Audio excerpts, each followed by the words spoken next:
জানো এখন কটা বাজে? 3:45। আর এখন আমাদের ট্রেন। তবে যাই হোক, অনেক দিন পর কিন্তু নিজের সকাল হতে দেখলাম। আর এখানে আমার মা বসে বসে আমার ভিডিও দেখছে। যাই হোক, তবে আজকে কিন্তু আমার প্রথম কলকাতা আসা। না, আসা হয়েছে বেশ আগে কয়েকবার, কিন্তু নিজের জন্য এই প্রথমবার। সেই সকাল থেকে চক্কর দিয়ে ঘুরে ঘুরে এতক্ষণে যেন একটু শান্তি পেলাম। শান্তি মানে খেয়ে শান্তি পেলাম।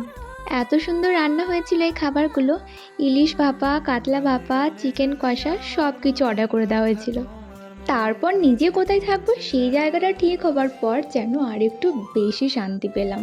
সেই 3:30টার সময় বেরিয়ে এখন বাজে বৈকাল 4:30। এখন শুধু ট্রেন আসার অপেক্ষা, আর তার থেকেও বড় কখন বাড়ি পৌঁছাবো। সারা দিন হাঁটাহাঁটি করার পর পায়ে প্রচুর ব্যথা আর দোখানা ফোসকা নিয়ে এখন বাড়ি ফেরা। আমার মা তো ট্রেনে উঠেই দিয়েছে ঘুম।